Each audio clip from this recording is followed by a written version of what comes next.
The whole village gathered to mock him. Standing alone in the dusty square, Musa Gidado faced a circle of women who laughed without mercy as he asked for something so simple, marriage. One by one they rejected him, their voices sharp with ridicule, calling him poor, useless, unworthy of love. His shoulders sank under the weight of humiliation. Then suddenly a quiet voice broke through the noise. "I will marry him." The laughter stopped. All eyes turned to Asabe Gidado, a girl just as poor, just as forgotten. No one knew. Her choice would uncover a truth far greater than poverty.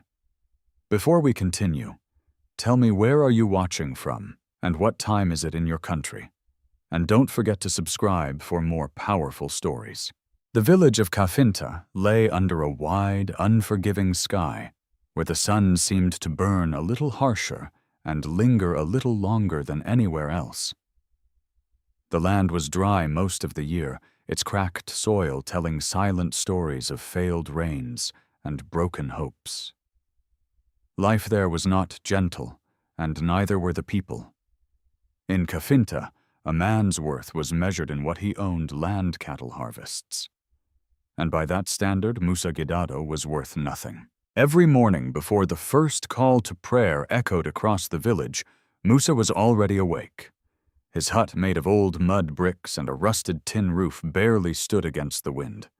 Inside there was almost nothing. No proper bed, no furniture, just a thin mat rolled in one corner and a wooden stool that had lost one leg and leaned awkwardly against the wall. But Musa never complained. He would step outside quietly, tying his worn wrapper around his waist, his bare feet pressing into the cool sand. In the faint blue light before sunrise, he would walk toward his small patch of land, a piece so dry and stubborn that even weeds hesitated to grow there.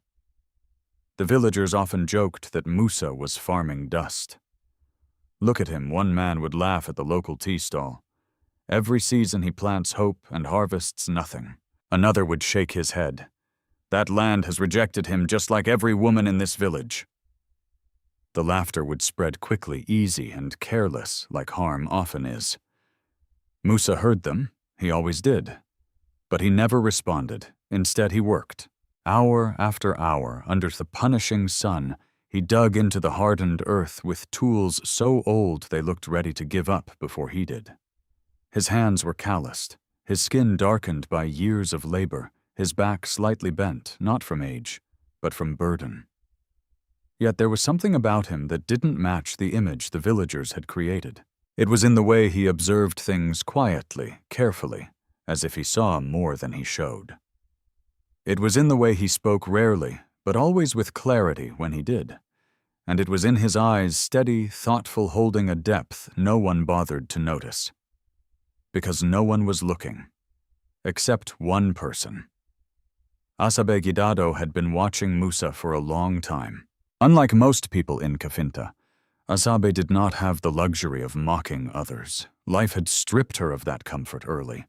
Orphaned at a young age, she had grown up moving from one relative's house to another, never truly belonging anywhere. By the time she turned 16, she had stopped expecting kindness.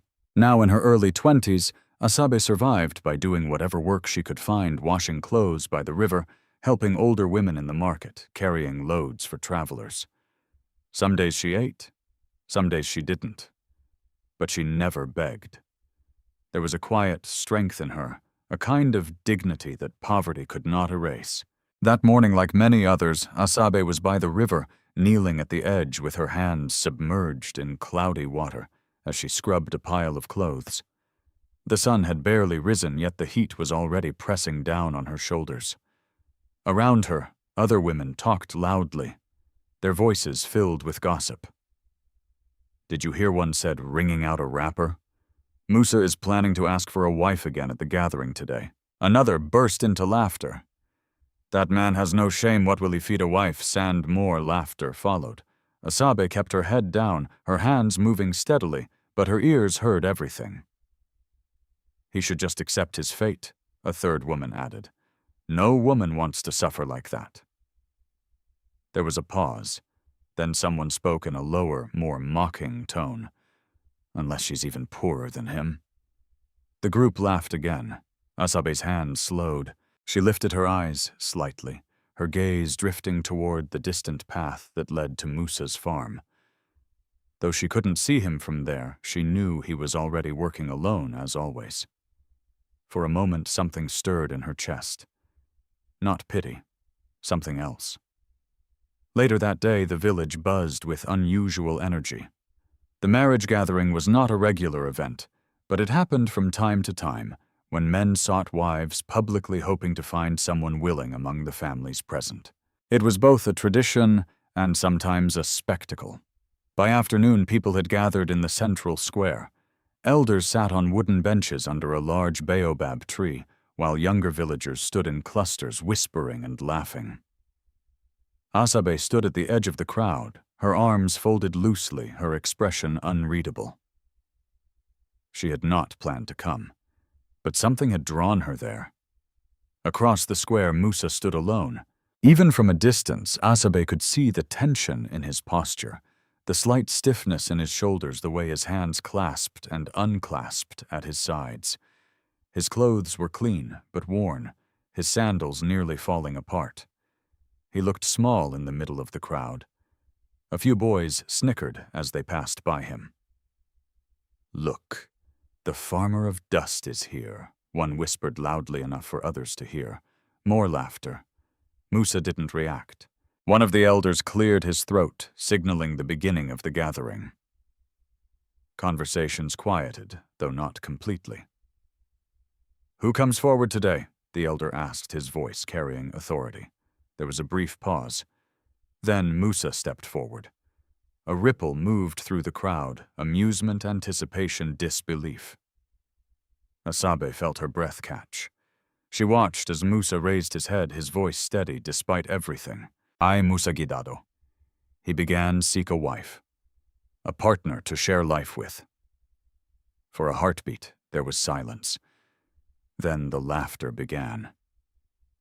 Soft at first, then louder. Asabe's fingers tightened slightly against her arms. From where she stood, she could see the faces. Clearly, the smirks, the shaking heads, the eyes filled not just with rejection, but with something colder. Disrespect. Musa remained standing, waiting, not for approval, but for an answer. And as the laughter echoed across the square, Asabe realized something that no one else seemed to notice.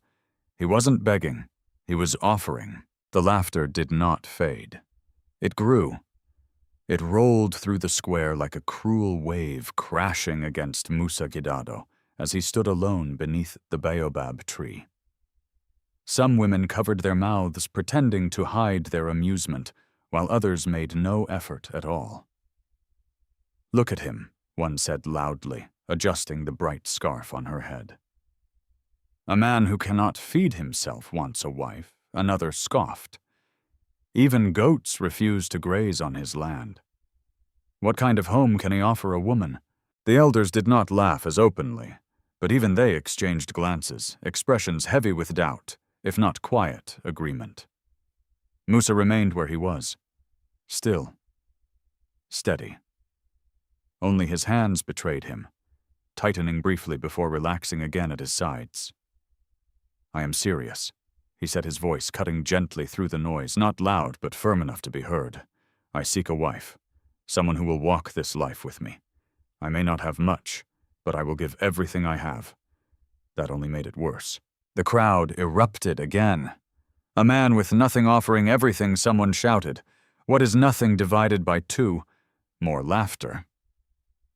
A younger woman stepped forward slightly, shaking her head with exaggerated pity. "Musa, why do you embarrass yourself like this? Marriage is not charity." Her words stung sharper than the laughter. Still, Musa did not move. From the edge of the crowd, Asabe Gidado felt something twist inside her chest. She had heard cruel words before, many of them directed at herself. She knew the tone, the intention behind it. This was not just rejection. This was humiliation. And Musa was standing inside it without running. That, more than anything, unsettled her. The elder at the front raised his hand, signaling for quiet. The laughter softened, though it did not disappear completely. "If there is any woman here," the elder said, slowly scanning the crowd, "who is willing to accept Musa Gidado as her husband, let her step forward." Silence. Not respectful silence. The kind that carries mockery in its stillness. Women shifted where they stood, some turning their backs slightly as if to make their refusal clear without words. Others whispered, shaking their heads. Never, someone murmured. Not even in another life, another replied. The moment stretched, heavy, embarrassing. Musa's shoulders dropped just slightly this time, almost too small to notice. But Asabe saw it, and something in her broke. She didn't move at first. Her feet felt rooted to the ground, her mind racing through every possible consequence. She knew what this meant. Marrying Musa meant stepping into poverty she already understood, but deeper, harsher. It meant losing even the little stability she had managed to build for herself. It meant becoming part of the same ridicule now directed at him. She would not just be poor. She would be pitied, mocked, forgotten completely. Her heart pounded in her chest. "Walk away," a voice inside her whispered. "This is not your burden." But another voice, quieter, steadier, rose beneath it. "He is alone."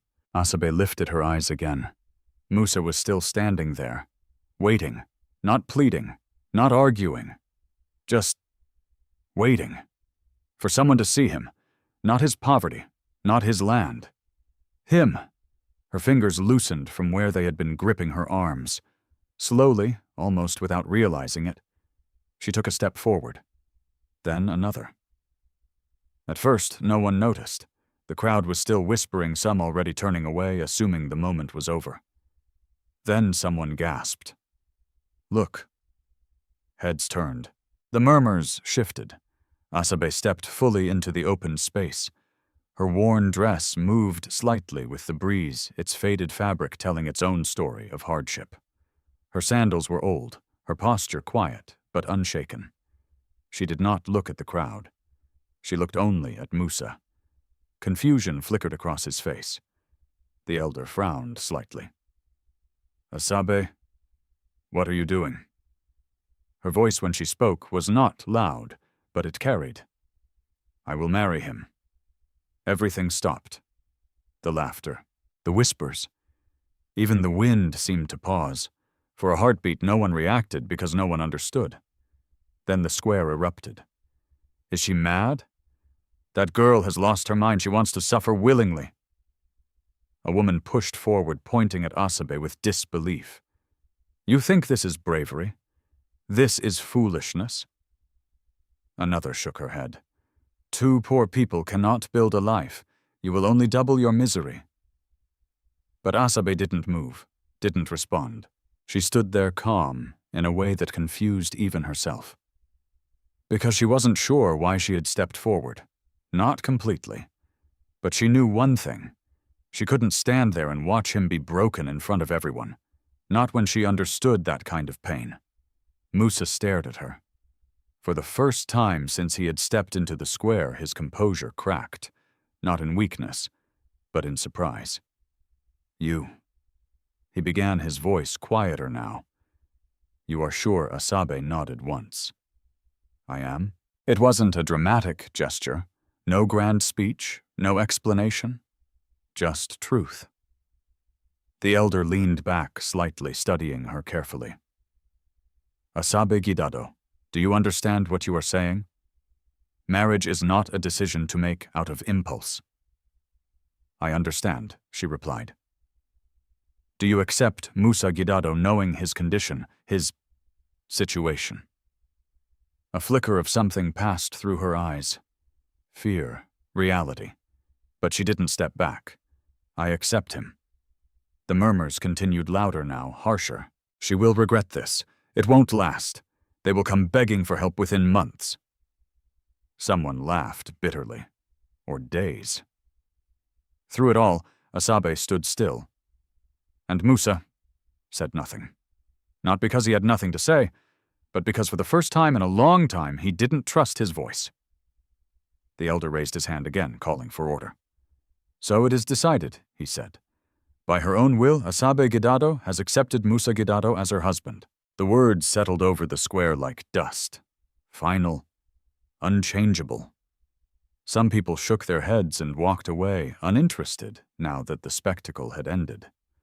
Others stayed just long enough to whisper their last judgments before dispersing. But a few remained, watching, waiting.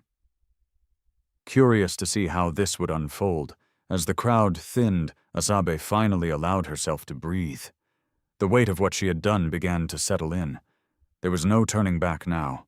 She had chosen, and whatever came next, she would have to face it.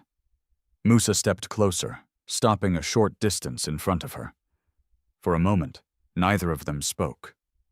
Then quietly, he said, "You didn't have to do that." Asabe met his gaze. "I know." "Then why did you?" She hesitated. Not because she wanted to hide the truth, but because she was still searching for it herself. Finally, she answered simply, "Because no one else would." The words hung between them, honest, unadorned, and somehow, enough. Musa looked at her for a long moment. Really looked this time, as if trying to understand not just what she had done, but who she was. Then he nodded once. "Come," he said. "Let me show you what you have chosen." Asabe followed him, not because she was certain, but because she had already taken the hardest step, and somewhere deep inside, beyond the fear and the doubt, there was a quiet, unexplainable sense that her life had just changed, in a way she could not yet see. The walk to Musa's home was quieter than Asabe expected. Not peaceful, just quiet, in the way that follows judgment when words have already done their damage and nothing more needs to be said. Behind them, the village slowly returned to its rhythm, but the echoes of laughter seemed to follow Asabe with every step. She did not turn back. Musa walked ahead of her, not too fast, not too slow, as if he understood that she needed time to absorb what had just happened. The path stretched beyond the main cluster of houses leading toward the edge of the village, where the land grew drier and more neglected. Few people lived out there. Fewer still chose to. Asabe's eyes scanned the surroundings as they walked patches of cracked earth, scattered shrubs barely holding on to life, and small abandoned huts leaning into the wind like tired old men. A thought crossed her mind. This is where he lives. Not in the center of the village, not among others, but out here where even hope seemed reluctant to stay. They reached the hut just as the sun began its slow descent, casting long shadows across the ground. Musa stopped. "This is it," he said. Asabe looked at the structure in front of her. It was worse than she imagined. The mud walls were uneven, some parts chipped away completely. The roof sagged, slightly patched, with rusted sheets of metal that rattled softly with the wind. The door hung loosely on its hinges, barely covering the entrance. For a moment, she said nothing. Because there was nothing to say. This wasn't just poverty. This was survival at its barest level. Musa watched her carefully, not with pride, not with shame, but with quiet honesty. "I told you I have little," he said. Asabe nodded slowly. "You did." He stepped aside, gesturing for her to enter first. She hesitated, but only for a second. Then she stepped inside. The air was warm and still. The interior was dim, with only a small opening in the wall, allowing light to filter through. Her eyes adjusted gradually, taking in the space. A thin mat, a wooden stool, a clay pot in the corner. Nothing else. No decorations, no signs of comfort, no hidden wealth, just emptiness. Asabe felt her chest tighten not from regret, but from the sudden weight of reality pressing against her. "This is your life now." Behind her, Musa entered and gently set down the small bundle he had carried from the square, his only belongings. "I will fetch water," he said quietly. You should rest." Before she could respond, he stepped back outside. Asabe stood alone in the hut. For the first time since she had spoken in the square, doubt rose fully in her mind. What have I done? She moved slowly, lowering herself onto the edge of the mat. The thin fabric offered little comfort, but she didn't notice. Her thoughts were louder than anything else. She had chosen this, not by force, not by desperation, but by her own voice. And now she was here. The silence inside the hut felt heavier than the noise of the village had been. After a while, she stood and stepped outside. Musa was a short distance away, lifting a clay container filled with water. Even in that simple act, there was something deliberate in the way he moved, efficient, controlled, as if he had done this countless times without complaint. Asabe watched him. Not just what he was doing, but how. When he returned, he set the container down carefully. "I will prepare something to eat," he said. "What do you have?" she asked. He paused briefly, then answered truthfully. "Not much." Asabe nodded. She expected that. Together they worked in quiet coordination. He gathered what little grain remained while she cleaned and prepared it. There was no conversation about roles, no awkwardness about what each should do. It simply happened. And that in itself surprised her. By the time the sky darkened, they sat across from each other, sharing a small meal that barely filled half a bowl.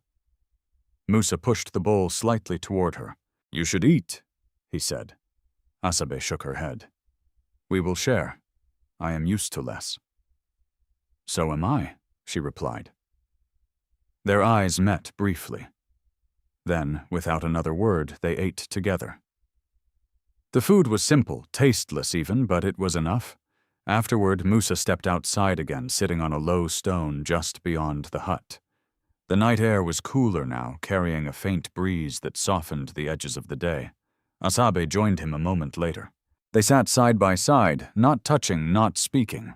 Above them, the sky stretched wide and endless, filled with stars that seemed brighter out here, away from the center of the village. For a long time, neither of them said anything. Then Asabe spoke. "Why do you stay here?" Musa did not answer immediately. Instead, he looked out into the darkness as if measuring his response carefully. "Because this is where I am needed," he said finally. Asabe frowned slightly. Needed by who? He glanced at her briefly, then back at the horizon. By the land. It was a strange answer, but he said it without hesitation. Asabe studied him. "You could leave," she said. "Find better work. Go somewhere else." "I could," he admitted. "But you don't." "No." "Why?" This time he looked at her directly. "Because leaving is easy," he said. "Staying is not." The words settled into the space between them. Simple, but heavy. Asabe looked away, her gaze drifting upward toward the stars. She thought about her own life, how she had moved from place to place, never staying long enough to belong anywhere. Maybe staying was harder. Maybe that was where strength lived. A quiet understanding began to form, not fully, not clearly, but enough to shift something inside her. Musa wasn't what the village said he was. That much was certain. There was something else beneath the surface, something she couldn't yet name. Later, as they returned inside the hut, Musa paused near the entrance. "You can sleep on the mat," he said. "I will rest outside." Asabe turned to him, surprised.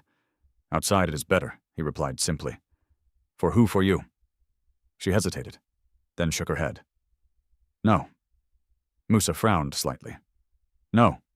We both stay inside," she said. "There is space." He looked at the mat, then back at her. "You don't have to." "I know," she interrupted gently. "But I choose to." The words echoed her earlier decision in the square, and once again they carried quiet certainty. Musa studied her for a moment, then nodded. "All right?" That night they lay on opposite sides of the small mat, the space between them filled with unspoken thoughts. The hut creaked softly with the wind. The world outside continued, as it always had. But inside something had changed. Asabe stared at the ceiling, her eyes open long after Musa's breathing had slowed into sleep. Her mind replayed the day, the laughter, the stares, the decision. And now, this life, this man. She didn't know what the future held. She didn't know if she had made the right choice. But one thing was clear. Musa Gidado was not just a poor farmer, and whatever truth he carried, she was now a part of it. Morning came without mercy. The first light slipped through the cracks in the mud wall, cutting thin lines across the floor where Asabe Gidado lay awake. She had barely slept. Every time she closed her eyes, the echoes of laughter from the village returned, mingling with the unfamiliar silence of this new life. Beside her, Musa Gidado was already gone. For a moment, panic flickered in her chest, sharp, unexpected. Had he left? But then she heard it, the steady, rhythmic sound of metal striking dry earth. She rose quickly and stepped outside. There he was, bent over his patch of land, his back already glistening with sweat. Despite the early hour, Musa worked as if the sun had no power over him. Each movement was deliberate, each strike of the hoe purposeful, even against soil that looked too stubborn to yield anything. Asabe stood still, watching. There was no hesitation in him, no complaint, only persistence. A quiet realization settled over her. This was not a man defeated by his circumstances. This was a man enduring them. She wrapped her scarf tighter and walked toward him. "You should have woken me," she said as she approached. Musa paused, briefly leaning on the handle of his tool. "You needed rest." "So do you." He gave a faint, almost invisible smile. "I am used to this." Asabe looked around at the land, cracked dry, unforgiving. Used to this. She bent down, picking up another tool lying nearby. It was worn, its handle smoothed by years of use. "Then I will get used to it too," she said. Musa watched her for a moment, as if weighing her words. Then he nodded. "Be careful," he said quietly. "The ground is harder than it looks." Asabe pressed the tool into the earth. It didn't move. She pushed harder. Still nothing. Her grip tightened her arms, straining as she forced the blade deeper, until finally the surface broke slightly. She exhaled, adjusting her stance, and tried again.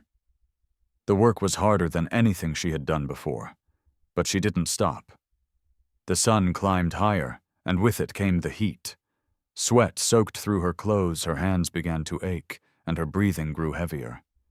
Yet she continued, because stopping would mean admitting something she wasn't ready to accept, that this life might be too much.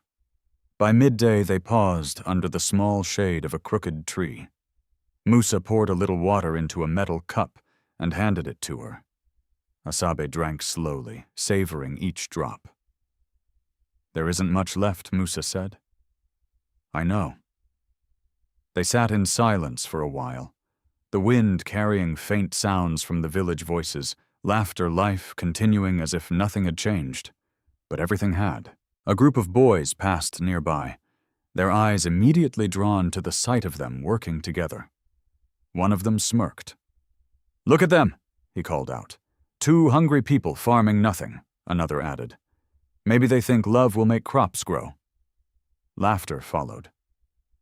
Asabe stiffened slightly, her grip tightening around the cup. Musa said nothing. He didn't even look up. The boys eventually moved on their laughter, fading into the distance. Asabe let out a slow breath. "How do you ignore them?" she asked. Musa wiped his hands on his wrapper before answering. "I don't ignore them." She frowned.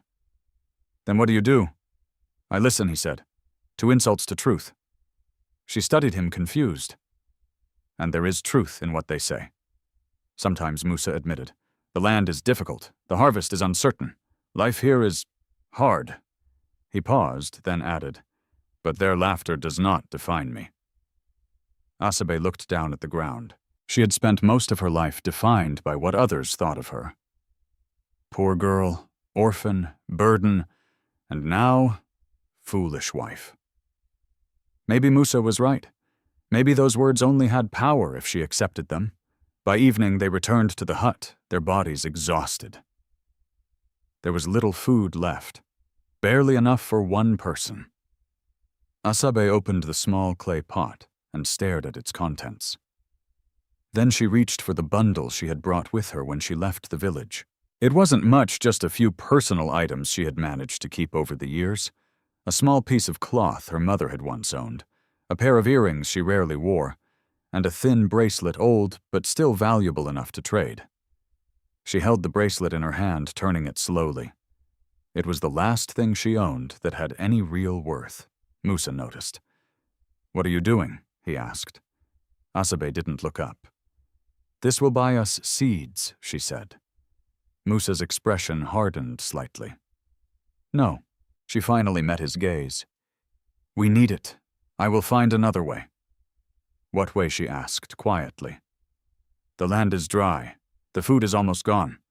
We cannot survive on hope alone." Musa stepped closer. "You don't have to give up what little you have." Asabe closed her fingers around the bracelet. "I already gave up everything when I chose this life," she said. "This is just the rest of it." There was no bitterness in her voice, just truth. Musa held her gaze for a long moment. Then slowly he stepped back. Asabe took that as her answer. The next morning she walked to the small market at the edge of the village. Eyes followed her. Whispers rose. "Look, the girl who married the poor farmer. She won't last. She's already selling her things." Asabe ignored them. She approached one of the traders, an older woman who examined the bracelet carefully before naming a price. It wasn't much, but it was enough.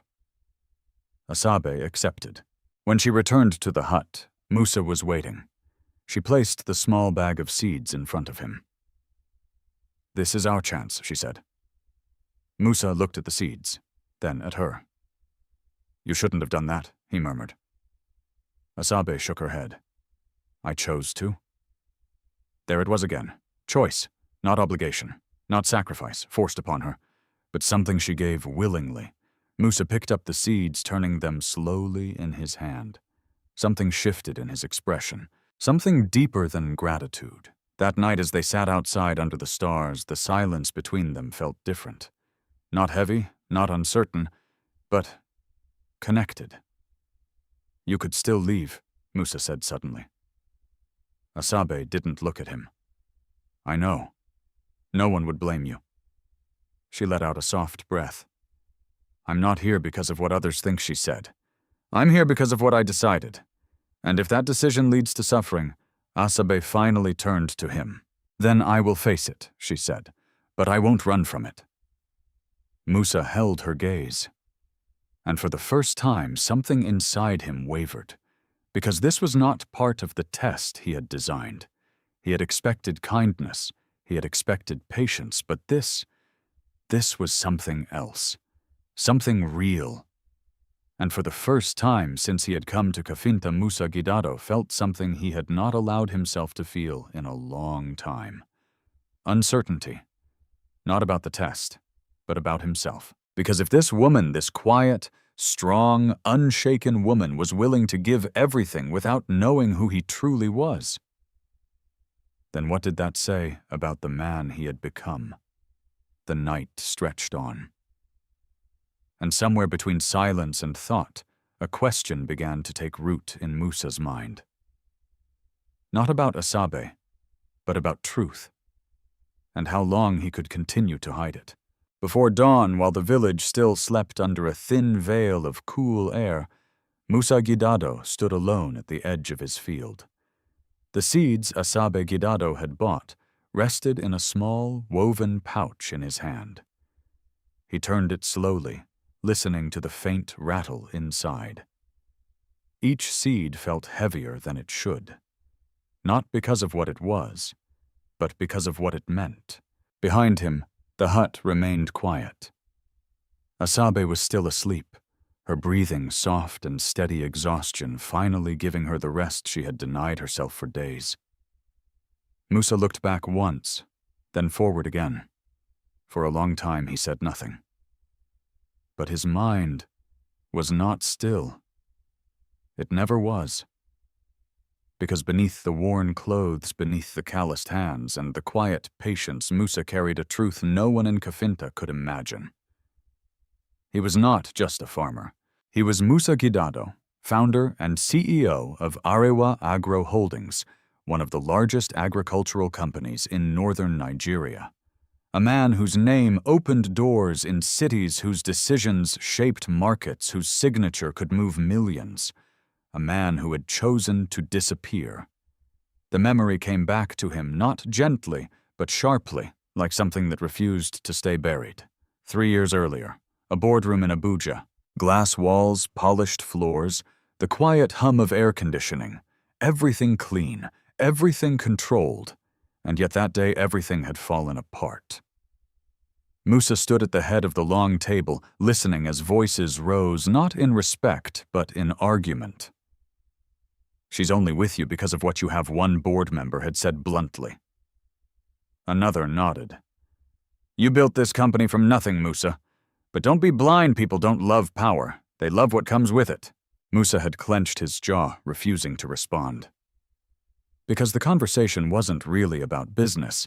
It was about Amina, the woman he had loved, the woman he had planned to marry, the woman who had looked him in the eye and said, "I love you," while secretly negotiating deals behind his back, using his name, his influence, his trust. When the truth came out, it didn't just break his heart. It broke something deeper. His belief in people, in love, in sincerity. After that, Musa had changed. Not suddenly, but completely. He stepped away from public life, leaving his company in the hands of his board under strict instructions. He kept control, but from a distance, quiet, observing. And then he made a decision most people would never understand. If love could not be trusted in wealth, then it must be tested in poverty. So he came to Kafinta. A place far removed from the world he knew. A place where status meant survival, not image. A place where truth might still exist. At first it had been simple. Observe. Wait. See who looked beyond what they saw. But days turned into months. Months into years. And no one did. Until her. Asabe. Musa closed his eyes briefly, exhaling slowly. She was not supposed to go this far. She was not supposed to sacrifice, not supposed to stay, and yet she had, without hesitation, without knowing, without expecting anything in return. He looked down at the seeds again, then slowly he knelt. The soil resisted as always, dry, unyielding. He pressed his fingers into it anyway, pushing past the surface until it gave just enough. One by one he planted the seeds, each movement steady, careful, intentional. This time it felt different, not because of the land, but because of the reason. Behind him he heard footsteps, soft, measured. He didn't turn immediately. "I thought you would be resting," he said. Asabe stepped closer, her shadow stretching beside his in the early light. "I couldn't sleep," she replied. He nodded slightly. They worked together in silence for a while, planting, covering, pressing the soil down with care.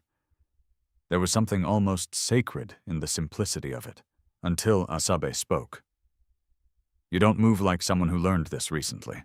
Musa paused, then continued working. "I've been here a long time," he said. "That's not what I mean." He glanced at her briefly. She was watching him closely now. Not suspicious, but aware. "You plan every movement," she continued. "You measure things. Even the way you plant, it's like you already know what will happen next." Musa's hand stilled for just a second, then resumed. "Experience," he said. Asabe didn't respond, but she didn't look away either. There was a silence between them, now not empty, but filled with unspoken questions. Later that day, as the sun climbed higher and the work slowed, Musa stepped aside to rest. Asabe remained in the field a little longer. When she finally joined him, she sat down beside him on the dry ground, her arms resting loosely on her knees. "Can I ask you something?" she said. "You already are." She smiled faintly at that. Then her expression turned serious. "Why did you really come to the gathering?" Musa didn't answer immediately. Instead, he looked out over the land, the same land the villagers mocked, the same land that had refused to yield anything for years. "I wanted to see something," he said finally. "What if anyone could see beyond what they were given?" Asabe frowned slightly. "And did you find that Musa turned his head slowly, looking at her?" "Yes." The word hung in the air, simple but loaded. Asabe held his gaze for a moment, then looked away. "That doesn't explain everything," she said quietly. "No," Musa agreed. "It doesn't? And you're not going to explain it, not yet." She nodded slowly, not satisfied, but not pushing further. Because somewhere deep inside, she understood something important. This man was not hiding because he was weak. He was hiding because he had reasons. That night as they returned to the hut, the air felt different. Not lighter, but deeper, as if the ground beneath them was shifting slowly, quietly, preparing for something neither of them could fully see yet. Inside, Musa sat on the wooden stool, his hands resting loosely in front of him. Asabe stood near the doorway for a moment, watching him. "You're not what they think you are," she said. It wasn't a question. Musa didn't look up. "No," he said. Asabe took a step closer. "Then what are you silence?" "Long, unbroken." Musa finally lifted his head. Their eyes met, and for the first time since she had known him, he didn't look away. "I'm someone who needed to know the truth," he said. Asabe's breath caught slightly, and now Musa held her gaze. "I'm someone who isn't sure what to do with it." The words settled between them. Honest, uncertain, real. And in that moment, without fully understanding why, Asabe felt something shift inside her. Because whatever truth Musa was hiding, it wasn't something small. And whatever came next would change everything. The morning after their quiet conversation did not feel the same. Something had shifted, subtle, but undeniable. Asabe Gidado noticed it first, not in what Musa Gidado said, but in what he didn't. He spoke less than usual that day, his silence no longer just calm, but heavy with thought. Even while working the land, his focus seemed divided, as if part of him was somewhere else entirely. Asabe watched him from a distance, not constantly, but enough. Because once doubt begins, it doesn't disappear easily. It grows. Quietly. By midday, the heat forced them to pause. They sat under the same crooked tree, the dry wind brushing past them in uneven breaths. Asabe drank the last of the water slowly, then wiped her hands against her dress. "You're thinking too much," she said. Musa didn't deny it. "Maybe. That usually means something is wrong, or something is changing." She turned her head slightly, studying him. "And which one is it?" Musa didn't answer. Instead, he stood up, dusting his hands. "We should go back," he said. "There's nothing more we can do today." Asabe didn't move immediately. She knew when someone was avoiding a question, but she also knew when pushing would only close the door further. So she stood and followed. The path back to the hut was quiet, but the silence was interrupted before they reached it. A convoy of vehicles approached from the main road. That alone was enough to draw attention. Cars like that didn't come to Cafinta, not without reason. Villagers began to gather, drawn by curiosity. Children ran alongside the vehicles, laughing and pointing. Men stood with their arms crossed, watching carefully. Women whispered among themselves. Asabe slowed her steps. "Who is that?" she asked. Musa didn't answer right away, but his eyes had already sharpened, focused, alert. The cars came to a stop near the center of the village, dust rising into the air as the engines cut off. The doors opened, and from the first car stepped Alhaji Sani Dantata, a name that carried weight far beyond Kafinta. Even those who had never seen him before recognized the presence immediately, his tailored clothes, the way people around him moved with purpose, the quiet authority in his posture. This was not a man who visited villages without intention. The murmurs spread quickly. "Why is he here? Land inspection, maybe. He doesn't come himself for small matters." Asabe glanced at Musa. He was watching, not with curiosity, but with something closer to recognition. "You know him," she said quietly. Musa's expression didn't change. "I've heard of him," but something in his tone felt incomplete. Before Asabe could press further, one of the men accompanying Alhaji, Sani, stepped forward, raising his voice. "We are here on behalf of development interests," he announced. "There is land in this area under consideration for agricultural expansion." That caught everyone's attention. Land meant opportunity, but also risk. Whose land someone called out? The man gestured vaguely. "That is what we are here to assess."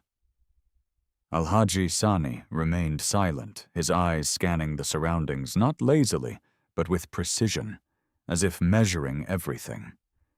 Then slowly, his gaze landed on Musa. For a brief moment so quick that most people missed it, the two men looked at each other, and something passed between them. Recognition, not familiarity, but awareness. Asabe felt it, even if she didn't understand it. Alhaji Sani broke the gaze, first turning to one of his assistants. "Let's begin," he said. They moved through the village, stopping occasionally, asking questions, observing the land. Eventually they reached the outer area, Musa's land. Asabe felt her pulse quicken. "This land? Why here?" The assistant stepped forward again, speaking in a more formal tone. "This land," he said, pointing, "has been identified as part of a potential acquisition." The words hit like a sudden storm. "Acquisition?" a nearby villager repeated. "You mean, buy it, yes." Murmurs rose immediately, some excited, some concerned. Asabe turned to Musa. His face was calm. Too calm. "This is your land," she said. "What does that mean?" Musa didn't respond immediately. Instead, he stepped forward. Not rushed, not hesitant, just deliberate. He stood in front of the officials, his posture straight, his voice steady. "This land is not for sale." The assistant frowned slightly. "Everything has a price." "Not this," Musa replied. A few villagers laughed quietly. "Look at him refusing money," one whispered. "As if anyone would pay much for that land anyway." But Alhaji Sani raised his hand. Silence followed. He stepped closer to Musa, studying him. "You seem certain," he said. "I am." Alhaji Sani's eyes narrowed slightly. "Do you understand what you're refusing?" Musa met his gaze without hesitation. "Yes." A pause, long enough to shift the mood. Then Alhaji Sani smiled faintly. Not amused, not dismissive, interested. "Very well," he said. "We will continue our assessment elsewhere." He turned away, just like that. No argument, no pressure, which was unusual. As the group moved on, whispers erupted again. That was strange. He let it go too easily. He must not see value in it after all. But Asabe wasn't listening to them. She was watching Musa.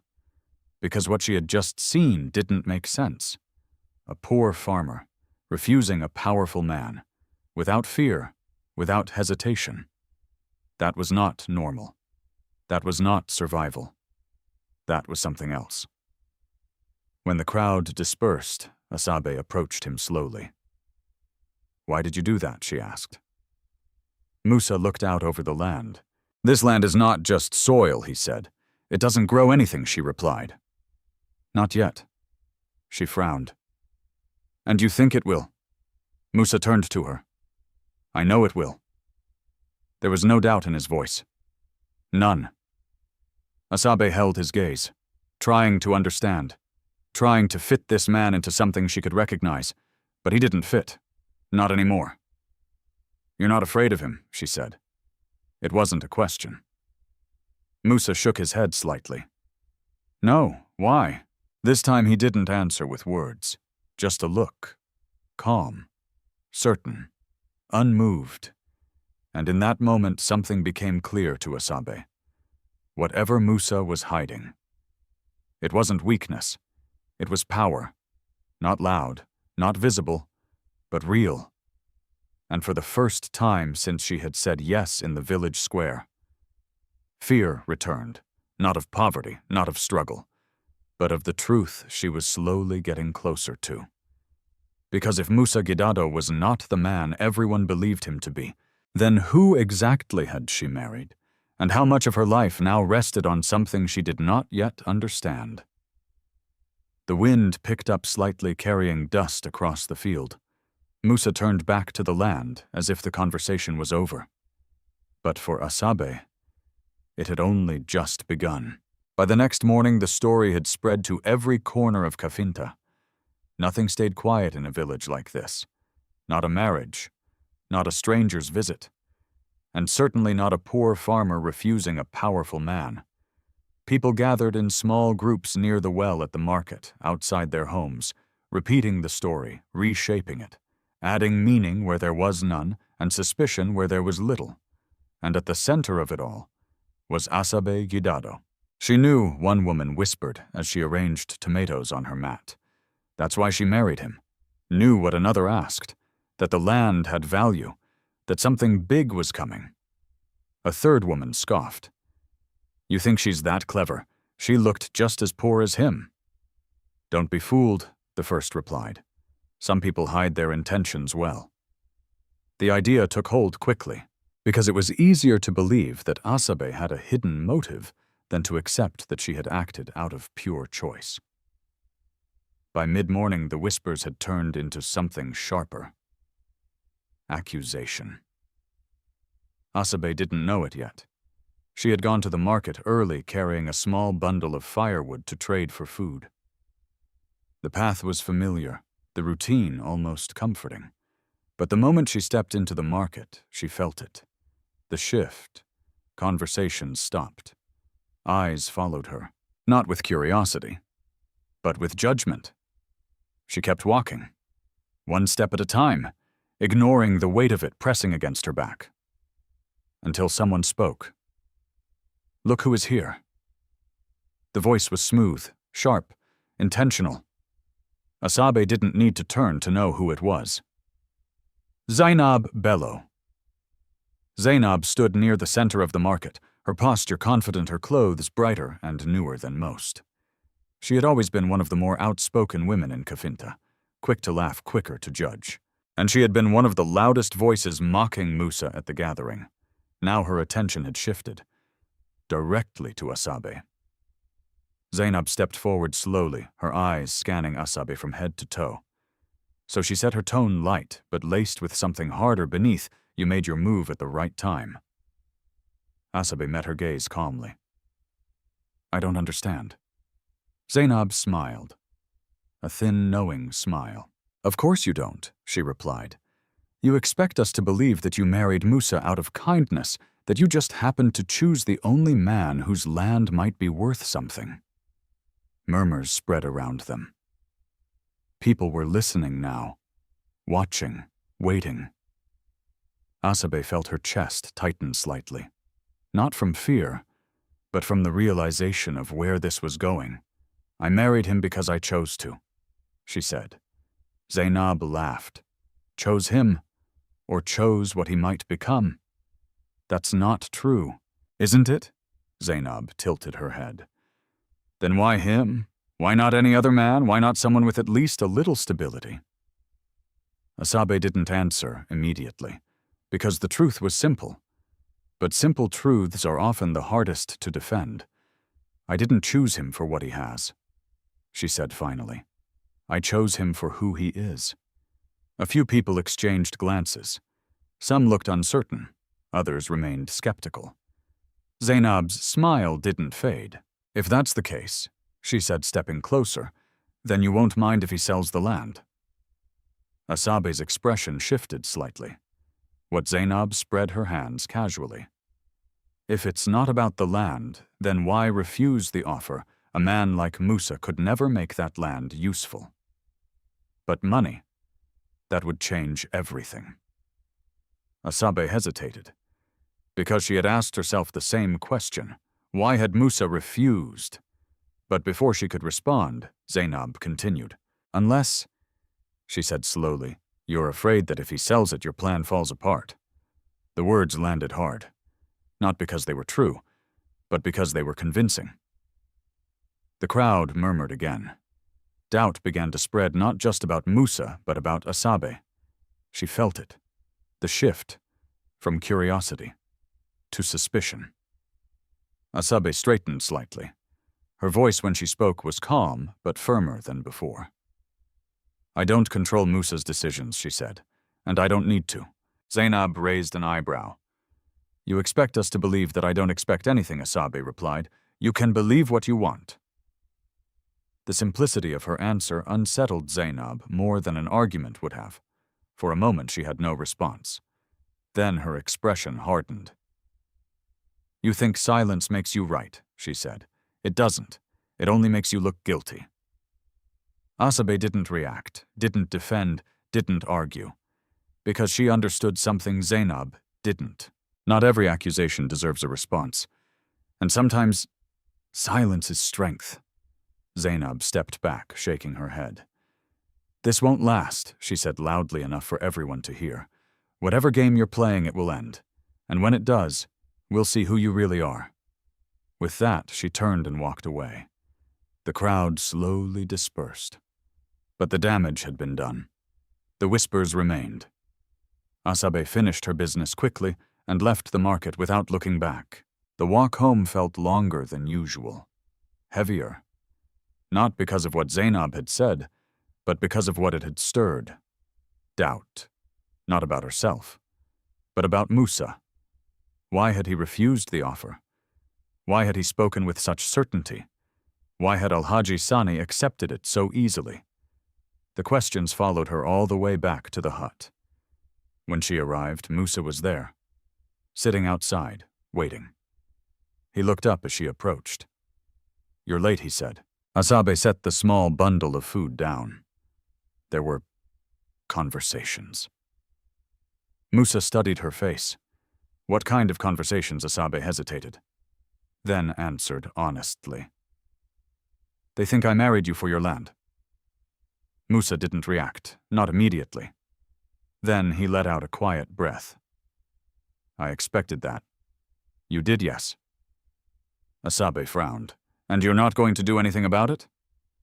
Musa shook his head. No. Why? Because truth doesn't need defense, he said. It reveals itself. Asabe looked at him carefully. That's easy to say, she replied, but not easy to live with. Musa nodded. I know. Silence settled between them. Then Asabe spoke again. You could end this, she said. You could explain. Musa's gaze shifted slightly. And say what? She opened her mouth, then closed it again, because she didn't know, didn't have the answers, didn't even know the full truth. Exactly. Musa stood up slowly, walking past her toward the field. Let them talk, he said. People always do. Asabe turned to watch him. You don't care what they think. Musa paused, then answered without turning back. I care about what is real. The words lingered in the air long after he had walked away. Asabe stood there alone for a moment, caught between two worlds, the one she had come from, and the one she was beginning to step into, and somewhere between them, the truth, still hidden, still waiting, but closer than ever. By evening, the whispers had grown teeth. They no longer moved like quiet gossip slipping between market stalls. They marched openly through Kafinta, loud, bold, dressed as truth. She married him for the land. She knew something we didn't. She's pretending to be poor. Every version sounded different, but they all pointed to the same conclusion. Asabe Gidado could not be trusted. She felt it in the way people avoided her eyes, or stared too long when she passed. In the way conversation stopped the moment she approached, then resumed in hushed tones as soon as she walked away. It wasn't new to be judged, but this was different. This wasn't pity, it was suspicion, and suspicion isolates in ways poverty never could. That night the sky stretched wide above the hut, clear and indifferent. The stars shone as brightly as they had the night before, but something in the air had changed. Asabe sat outside, her hands resting in her lap, her thoughts tangled and heavy. She hadn't told Musa everything. Not how the words had followed her through the market, not how the doubt had begun to creep in, not about herself, but about him. She heard his footsteps before she saw him. Musa approached quietly, carrying a small bundle of firewood. He set it down beside the hut and glanced at her. "You didn't eat," he said. "I'm not hungry." He didn't believe her, but he didn't challenge it either. Instead, he sat down beside her, leaving just enough space between them. For a while, neither spoke. The silence stretched. Then Asabe broke it. "Do you trust me?" she asked. The question came without warning. Musa turned his head slightly, studying her. Yes. No hesitation. No doubt. Just a single word. Asabe's throat tightened. Why, she asked. "Because you've given me no reason not to." She looked down at her hands. And if I had, Musa didn't answer immediately. Instead, he looked out into the darkness. Then I would have seen it by now. Asabe let out a quiet breath. And yet, everyone else thinks they see something. Musa's expression didn't change. They don't see, he said, they assume. "That doesn't make it easier," she replied. "No," he agreed. "It doesn't." The honesty in his voice softened something inside her. But not enough. Not completely. Asabe turned to him. "There's something you're not telling me," she said. Musa met her gaze. "I know." "Then why won't you say it?" "Because the moment I do," he replied quietly, "everything changes." Asabe frowned. "Everything is already changing." Musa didn't argue that. Because she was right. The village had shifted. The way people looked at them had shifted.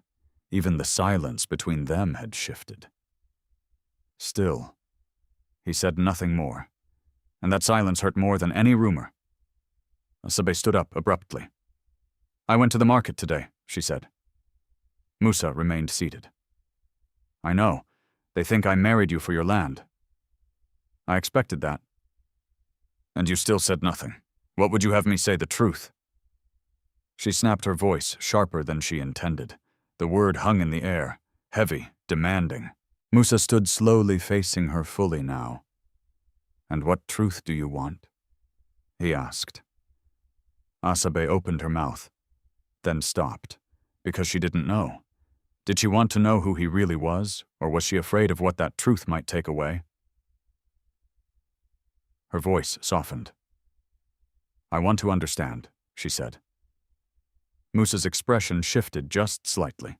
Not anger, not resistance. Something more complicated. "You do," he said. "But understanding doesn't come all at once." "That's not fair," Asabe replied. "You ask me to stand beside you, to trust you. But you keep me in the dark." "I didn't ask you to stay," Musa said quietly. The words landed harder than he intended. Asabe froze. For a moment, neither of them moved. Then she nodded slowly. "You're right," she said. "You didn't." She turned away, walking a few steps into the darkness beyond the hut. Musa watched her go. Something tightened in his chest. This wasn't how it was supposed to happen. She wasn't supposed to question him this soon, wasn't supposed to feel this hurt, wasn't supposed to matter this much. But she did, and that was the problem. Asabe stopped a short distance away, her back still turned. Her voice when she spoke again was quieter now. "But I stayed anyway," she said. "I chose this, even when I didn't understand it." Musa didn't respond, because there was nothing to argue against. She continued. "I stood in front of everyone," she said. "I let them laugh, I let them judge me, and I didn't run." Her shoulders rose slightly with her breath. "I defended you today," she added, "not because I know who you are, but because I believed in who you showed me." Now she turned, facing him again.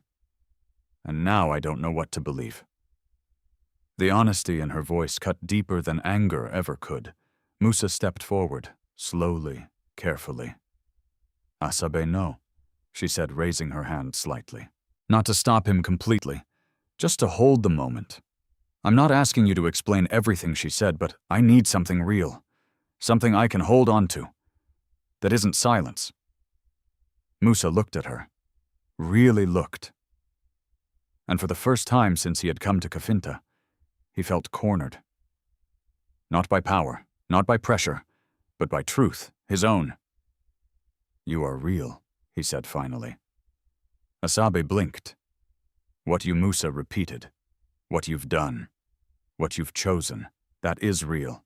"That's not what I asked, I know." "Then why say it?" "Because it's the only thing I'm certain of." The answer wasn't enough, but it wasn't empty either. Asabe stood there, caught between frustration and something softer, something she didn't want to name. She let out a slow breath, then lowered her hand. "I'm tired," she said quietly. Musa nodded. "I know." They returned to the hut together, not as close as before, but not broken either. Something fragile had formed between them, and now it had been tested. That night's sleep did not come easily, for either of them. Asabe lay on her side, her back to Musa, her eyes open in the darkness. She thought about the market, about Zainab's words, about Musa's silence, and about the truth that hovered just out of reach. Behind her, Musa stared at the ceiling, his mind no longer focused on the test, but on the consequences. Because this was no longer just about finding truth in others. It was about what his silence was doing to someone who had already proven hers. And somewhere deep inside, a decision began to form. Not fully, not yet, but enough to shift the path ahead. Because if this continued, he might not lose the test. He might lose her. And for the first time since this began, that possibility mattered more than anything else. The sickness began before sunrise. At first it was subtle, a shift in breathing, a stiffness in movement, a hesitation that Asabe Gidado noticed the moment she woke. She turned toward Musa Gidado, expecting to see him already gone, already working the land as he always did. But he was still there, lying on the mat, eyes closed, too still. "Asabe." His voice came low and strained. She sat up quickly. "What's wrong?" Musa didn't answer immediately. His hand pressed lightly against his side, his face tightening as if holding back something deeper than discomfort. "I'm fine," he said after a moment. Asabe frowned. "You're not." He tried to sit up, failed. A flicker of panic shot through her. Musa was not a man who struggled to move. Not like this. "Don't move," she said, her voice firmer now. "Let me see." She reached for him, her hands steady, despite the rising fear inside her. His skin felt warmer than usual, his breathing uneven. "How long?" she asked. "Since last night. And you said nothing?" "It wasn't this bad." Asabe stood immediately. "I'm going to get help." "No," Musa said quickly, his voice sharper now. She froze. "No," she repeated. "I'll be fine," he insisted. Asabe shook her head. "This is not something you ignore. I said I'll be fine. And I'm saying you won't," she replied, her voice rising slightly. For a moment they stared at each other. Then Musa looked away. That was enough. Asabe turned and left. The village was already stirring when she reached it. Smoke rose from cooking fires. Voices filled the air, life moving forward as if nothing had changed. But for Asabe, everything had. She moved quickly from one house to another. "Please," she said to the first woman she approached. "Musa is sick. He needs help." The woman hesitated, then shook her head. "I don't have anything to give." "I'm not asking for food," Asabe said. "I need money for medicine for a doctor. I can't help you." The woman interrupted. "You should have thought about that before you married him." The words hit hard, but Asabe didn't stop. She moved to another house, then another. Each time the answer was the same: refusal, excuses, or worse, silence.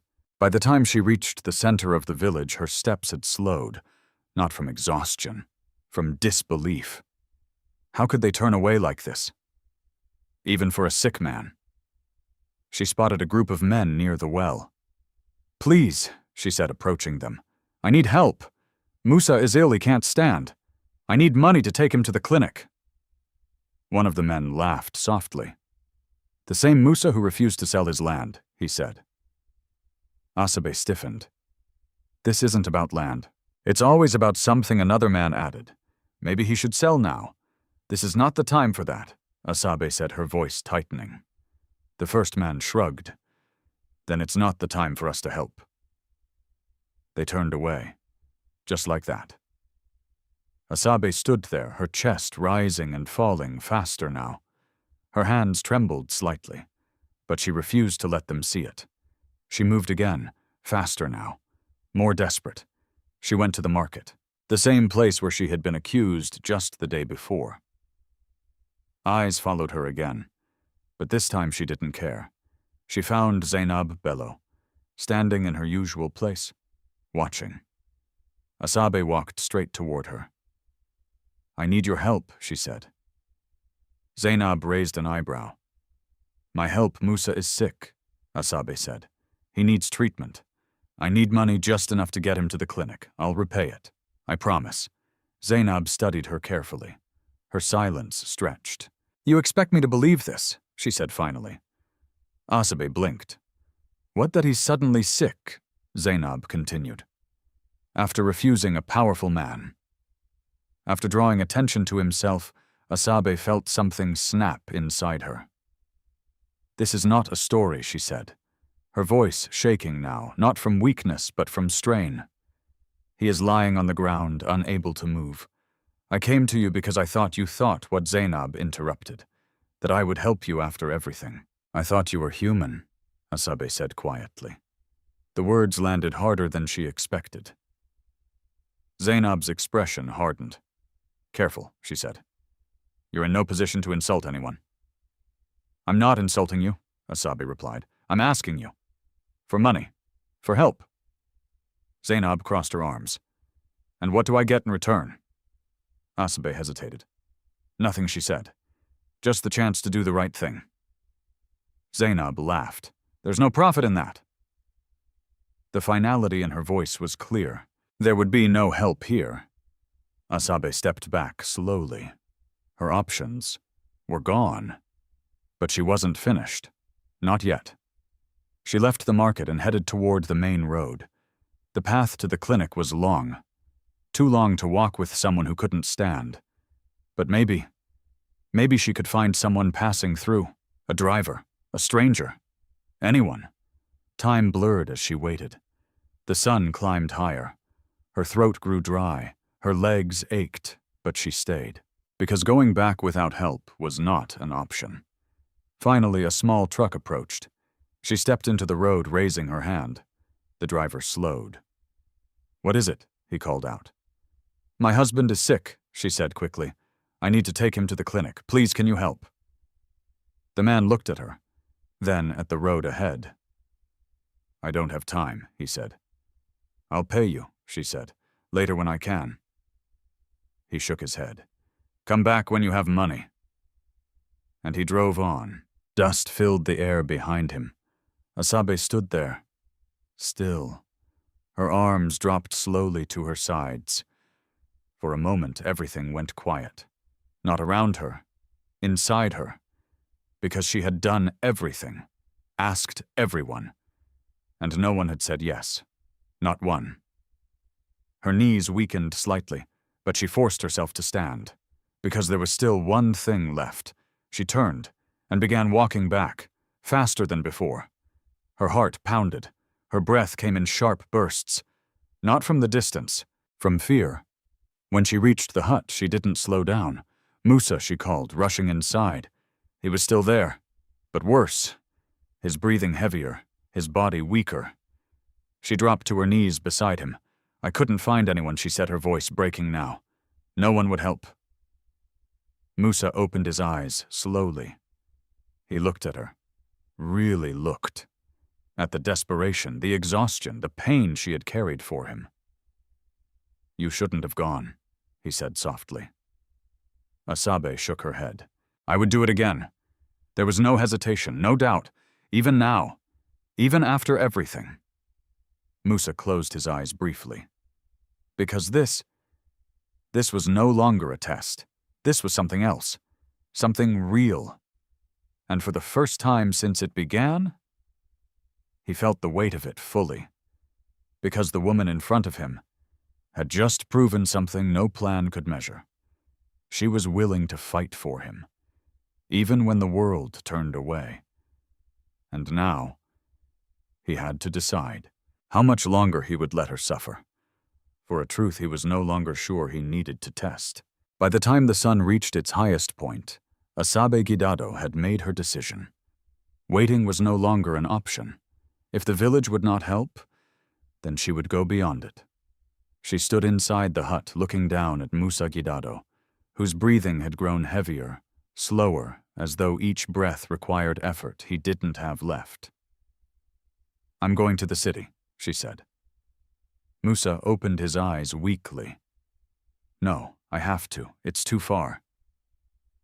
Then I'll go faster, she replied. There was no argument left in her voice, only determination. Musa studied her face and saw something he hadn't expected. Not fear, not hesitation, resolve, the kind that doesn't break. You don't even know where to go, he said. I'll find out, she answered. And if you don't? Asabe's jaw tightened slightly. Then I'll keep asking until I do. She turned, gathering the small cloth bag she had brought when she first came to his hut. There was nothing valuable left inside. No jewelry, no savings, just a few worn belongings. But she didn't hesitate. She stepped outside. Musa tried to rise. Failed. His hand pressed against the ground as he forced himself up slightly. Asabe. She turned back. Just for a moment. I'll come back, she said. Then she left. The road to the city was long, dusty, and unfamiliar. Asabe had never traveled that far alone. But she didn't think about the distance, or the danger, or the uncertainty. She thought about Musa, about the way he had looked at her that morning. Not like a man hiding something, but like a man running out of time. Hours passed. The sun burned overhead. Her feet ached, her throat dried. But she didn't stop. When she finally reached the edge of the city, the world shifted around her. The noise, the movement, the buildings rising higher than anything she had ever seen. Cars passed in quick succession, people moving with purpose, with urgency. No one looked at her. No one noticed her. And for the first time in days, she felt invisible again. But this time it didn't comfort her. It frightened her, because invisibility here meant something else. It meant she could disappear, and no one would care. Asabe tightened her grip on her bag and stepped further into the city. She stopped the first person she saw. Please, she said, her voice hoarse now. Where is the nearest clinic? The man barely glanced at her. Down that road, he muttered, pointing vaguely before walking away. Asabe followed the direction, but the city didn't work like the village. Distances were deceptive. Turns were confusing. And soon she found herself standing in front of a large building. Not a clinic, a company. Tall, modern. glass reflecting the harsh sunlight. Above the entrance, bold letters read, Arewa Agro Holdings. Asabe frowned slightly. She had heard the name before, in passing. In conversations she never paid attention to. A company. A powerful one. But that didn't matter now. What mattered was the people inside. Maybe someone there could help. She walked toward the entrance. 2 security guards stood at the door. They looked at her immediately, not with curiosity, but with judgment. Stop, one of them said. Asabe paused. I need help, she said. My husband is sick. I need money for treatment. I was told. This is not a place for begging, the guard interrupted. I'm not begging, she insisted. I just need to speak to someone, anyone? The second guard stepped forward. You need to leave. Asabe's chest tightened. Please, she said again. Just let me talk to someone inside. I'll explain no. The word was firm. Final. Asabe hesitated, then took a step forward anyway. I won't take much time. The guard blocked her path. You're not listening. And you're not helping, she replied, her voice rising despite herself. A few people nearby turned to look. The tension grew. Last warning, the guard said. Asabe swallowed. Then slowly, she stepped back. Not because she wanted to, but because she had no choice. She stood there for a moment, looking at the building, at the people walking in and out, at the life happening inside, and for the first time since she left the village, she felt something crack, because even here, even in a place filled with resources, with power, with opportunity, she was still nothing, still unseen, still unheard. A woman passed by her dressed in clean, expensive clothes. Asabe stepped toward her. Please, she said softly. My husband, he needs help. I just need. The woman didn't stop, didn't even slow down. Asabe's hand dropped. Her strength was fading, not just physically, but inside. She turned away from the building, walking without direction now, without purpose, because the one thing she had come for, she could not find. By the time the sun began to lower, she was sitting by the roadside. Dust clung to her clothes. Her feet were blistered, her body weak, her mind empty. She had failed. The thought came quietly, but it stayed. She had left Musa, promised to return with help, and now she had nothing. No money, no solution, no hope. Her eyes filled slowly. But she didn't cry, because even tears required energy she no longer had. As she sat there, the city moved around her, unbothered, unaware, until a black car slowed as it passed, then stopped. The window rolled down, and a man inside looked at her. Carefully. Not with pity, not with dismissal, but with something else. Recognition. He leaned slightly forward. Where did you come from? He asked.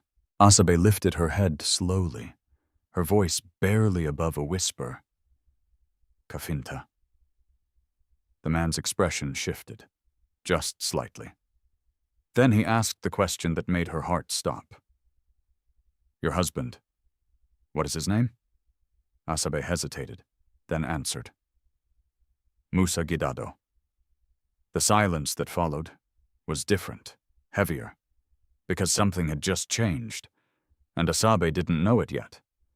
But for the first time since she arrived in the city, someone had finally heard her. The man in the black car did not answer immediately. He studied Asabe Gidado for a long moment, his eyes searching her face as if trying to confirm something he already suspected. The noise of the city faded into the background, leaving only the quiet tension between them. Then he opened the door. Get in, he said. Asabe hesitated. Every instinct told her to be careful. The city had already shown her how quickly people could turn away. But something in the man's voice, calm, controlled, certain, felt different. Why, she asked. Because you said his name, the man replied. And that changes everything. Her heart beat faster. You know him. The man didn't answer directly. Get in, he repeated this time more gently. If you want to help your husband. That was enough. Asabe climbed into the car. The door closed behind her with a quiet finality. Inside, the air was cool, almost shocking against her sun-worn skin. The seats were soft, the space clean and controlled, so different from everything she had known in the village that it felt unreal. The man gave a brief nod to the driver. Turn around, he said. The car moved immediately. Asabe held her bag tightly in her lap, her eyes darting between the man and the passing streets outside. Who are you? She asked. The man adjusted his sleeve slightly before answering. My name is Ibrahim Bako, he said. I work with your husband. The words didn't make sense. As a farmer, she asked, confusion clear in her voice. A faint smile touched Ibrahim's lips. Not exactly. Asabe's brow furrowed, but before she could press further, he spoke again. How long has he been in Kafinta? Years, she replied. I don't know exactly. And you married him recently? Yes, why? The question caught her off guard. She stared at him. Why does that matter? Because it does, Ibrahim said calmly. Everything about this matters. Asabe hesitated, then answered honestly. Because no one else would. Ibrahim's expression shifted, not with judgment, but with something closer to understanding. And you stayed, he said. Yes. Even after everything, yes. Silence filled the car again, but this time it wasn't uncomfortable. It was heavy, because Ibrahim knew more than he was saying, and Asabe could feel it. What is this? She asked finally. What are you not telling me? Ibrahim leaned back slightly, his gaze steady. I'm deciding how much you're ready to hear. Her chest tightened. I don't have time for that, she said. He's sick. I know. Then tell me what I need to know. Ibrahim looked at her carefully, then nodded once. Your husband is not who you think he is. The words landed softly, but they carried weight. Asabe swallowed. I already know that, she said. Ibrahim raised an eyebrow slightly. You do, I know, he's not just a poor farmer, she replied. I've seen enough to understand that, but you don't know what he is. No. Ibrahim exhaled slowly. Then listen carefully, he said, because once you hear this, you can't go back. Asabe's grip tightened on her bag. I'm listening. Ibrahim leaned forward slightly. Musa Gidado is the founder and CEO of Arewa Agro Holdings. The world seemed to stop, not outside. Inside. Asabe blinked. Once. Twice. The words didn't settle. Didn't connect. That's not possible, she said. It is. He lives in a broken hut, by choice. He farms dry land, by design. He has nothing. Ibrahim shook his head. He is more than most men will ever see in their lifetime. Asabe stared at him. Her mind struggled to catch up, to make sense of something that refused to fit. Why, she asked, finally. Because he needed to know the truth. About people Ibrahim said. About love. About who stays when there's nothing to gain. The realization came slowly. But when it did, it hit hard. This was a test, Asabe whispered. Ibrahim didn't deny it. Yes.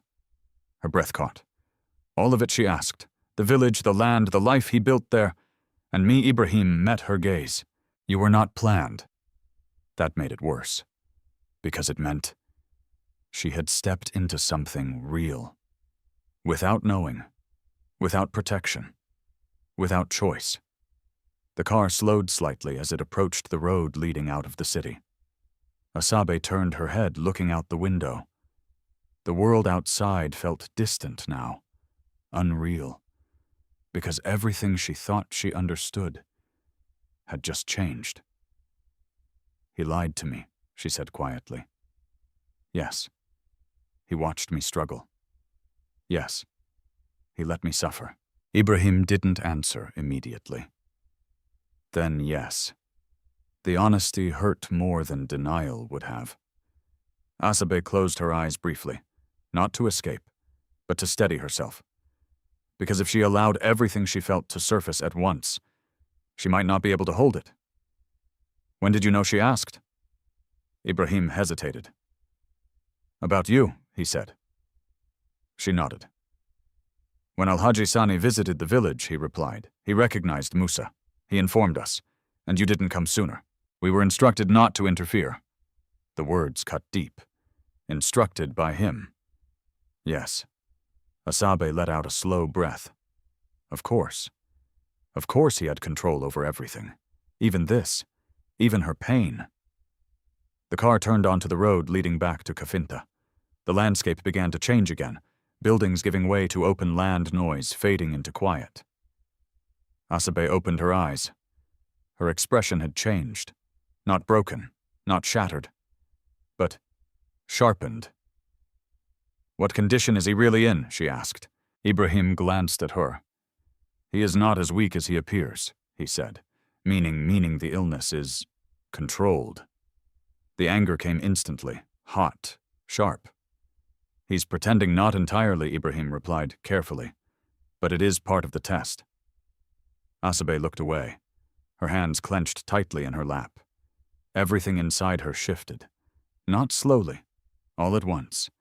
The fear, the worry, the desperation, all of it, built on something that wasn't fully real. She had begged, cried, walked for hours, stood in the sun, faced rejection for a test. The car continued moving. But inside, time felt still. What happens now? She asked. That depends on you, Ibrahim said. Asabe turned to him. How you can walk away, he said. No one will stop you. You've already proven more than enough. And if I don't? Ibrahim's voice softened slightly. Then you decide what this truth means. The road ahead stretched long and quiet. The village waited in the distance, and somewhere inside it, Musa Gidado. Not the man she thought she knew, not the life she thought she chose, but the truth, finally within reach. Asabe leaned back against the seat, her eyes fixed forward, because whatever came next would not be decided by him. Not anymore. This time, the choice would be hers. The village of Kafinta came back into view slowly, like a place that belonged to another life. Dust rose gently along the road as the black car approached its presence, immediately drawing attention. Children paused in their games. Women stopped mid-conversation. Men turned their heads, their eyes narrowing with curiosity. Cars like this did not return twice, and certainly not for a poor farmer. Inside the car, Asabe Gidado sat in silence. Her hands rested in her lap, no longer trembling, but no longer soft either. They were still. Too still. Beside her, Ibrahim Bako watched her carefully. He had seen many reactions over the years, shock, denial, anger, even gratitude. But this was something else. It wasn't loud, it wasn't emotional, it was controlled, and that made it more dangerous. The car came to a stop just outside Musa's hut. For a moment, no one moved. Then Ibrahim spoke quietly. We're here. Asabe nodded once, but she didn't open the door immediately. Instead, she looked straight ahead at the small, broken hut that had once represented everything she thought she was choosing. Now, it looked different. Not smaller, not poorer, but staged, carefully constructed. Every crack, every missing piece, every struggle. A part of something she had never been told. Asabe opened the door and stepped out. The air felt heavier. Not because of the heat, because of the truth she carried back with her. Villagers had begun to gather at a distance, watching, whispering, trying to understand what was happening. Asabe ignored them. She walked straight toward the hut, each step steady, each breath controlled, Behind her, Ibrahim remained by the car, waiting, because this part was not his to interfere with. Asabe reached the entrance, paused, for just a second, then stepped inside. The light was dim, just as she remembered. The mat still lay on the floor, the clay pot in the corner. Nothing had changed. And yet, everything had. Musa Gidado lay where she had left him, his body still, his breathing slow. But now, she saw it. Not weakness, control. Measured, deliberate. He opened his eyes as she entered. Relief flickered across his face, brief, unguarded. "You came back," he said. Asabe stood still. "Yes." Her voice was calm. Too calm. Musa pushed himself up slightly, wincing just enough to maintain the illusion. "Did you find help?" he asked. Asabe looked at him, really looked, and for the first time, she didn't see a man in need. She saw a man watching her, measuring her, waiting, just like before. "I did," she said. Musa's expression softened. "Good," he said quietly. "Very good." Asabe took a step closer, then another, until she stood just a short distance from him. "You lied to me," she said. The words were simple, but they shattered the space between them. Musa froze, not visibly, but inside. Because this was the moment he had been avoiding. How he asked carefully. Asabe didn't raise her voice, didn't show anger, and that made it worse. About everything she said, silence fell. Heavy, unavoidable. Musa exhaled slowly, then pushed himself up further, sitting now. The act of pretending suddenly. Pointless. "You know," he said. It wasn't a question. Asabe nodded. "I know." Musa lowered his gaze briefly, then looked back at her. "How much all of it?" The words landed with finality. There was no room left for half-truths, no space left to hide. Outside, the faint murmur of villagers grew louder, but inside the hut, there was only truth and what it had done. Musa straightened slightly, the weakness in his posture fading. Not completely, but enough. "This wasn't supposed to happen like this," he said. Asabe let out a quiet breath. "It never does." Her eyes held his. Steady, unforgiving. "But you still did it," she continued. "You still watched. You still waited. You still let me go through all of that." Musa didn't deny it, because he couldn't. "I needed to know," he said. Know what she asked. If anyone could love without expectation. Asabe's expression didn't change. "And I was your answer." "Yes." The honesty was immediate, unfiltered. But it didn't heal anything. It only made it clearer. Asabe took another step closer. "So you let me suffer," she said. "You let me beg. You let me walk for hours under the sun. For a test." Musa's jaw tightened. "I didn't expect it to go that far. But it did." "Yes. And you didn't stop it." Silence. Because there was no defense, no justification that could erase what had happened. Asabe's voice softened slightly. Not with forgiveness, with clarity. "I stood in front of everyone and chose you," she said. "Not because of what you had, but because of what I saw." Musa listened, because he had no right to interrupt. "I stayed when it was hard," she continued. "I gave up everything I had left. I defended you when they spoke against you. I believed in you, even when I didn't understand you." Her eyes didn't leave his. "And all that time, you were watching me." Musa nodded slowly. Yes, the word felt heavier than anything else he could have said. Asabe closed her eyes briefly, then opened them again. "And now?" she asked. Musa looked at her, truly looked, not as part of a test, not as something to measure, but as someone he had hurt. "I don't know," he said. The truth, for the first time, unfiltered, Asabe studied him. "You don't know," she repeated. "No. And you expect me to stay?" I don't expect anything from you, Musa said quietly. Not anymore.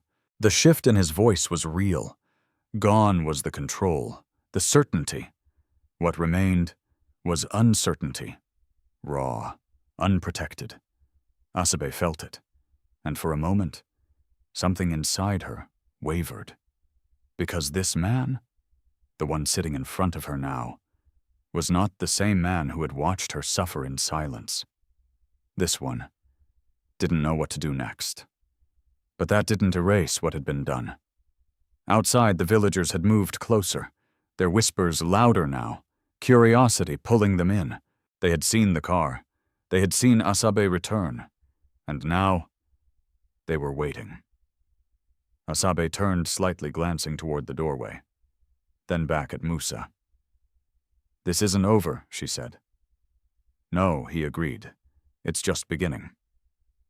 The words hung in the air, not as a promise, but as a warning, because whatever came next would not be about proving anything.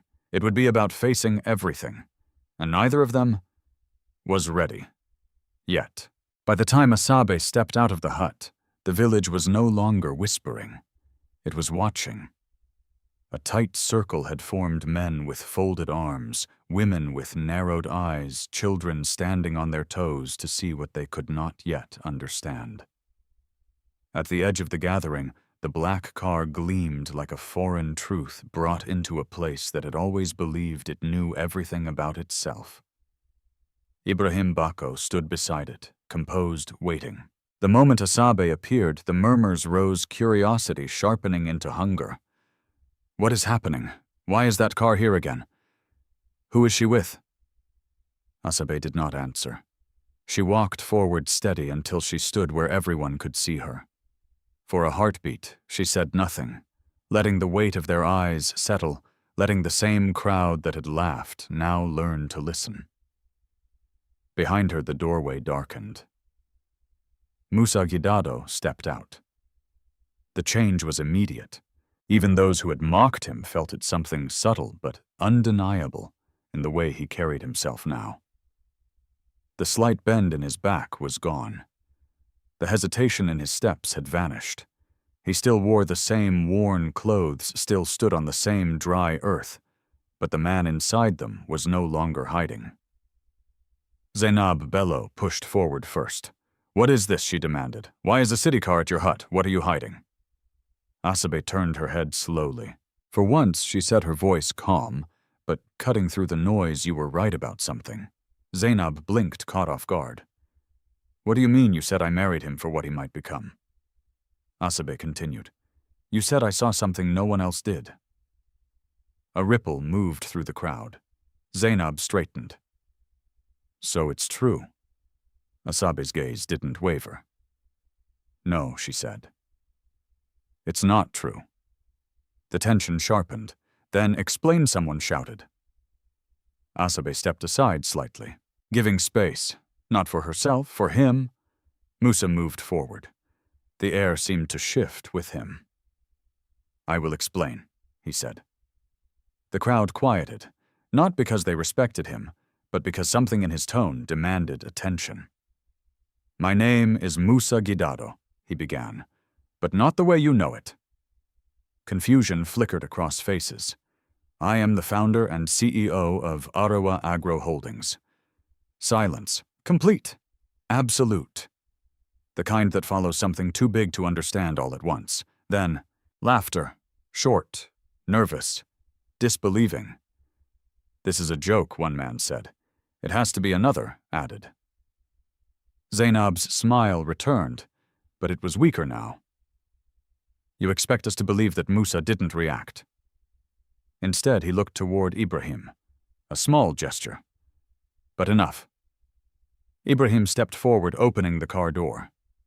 From inside, he retrieved a leather folder and handed it to Musa without a word. Musa took it, opened it, then held it out for the nearest elder to see. Documents. Identification. Proof. Real. The elder's hands trembled slightly as he took it, his eyes scanning quickly, then more carefully.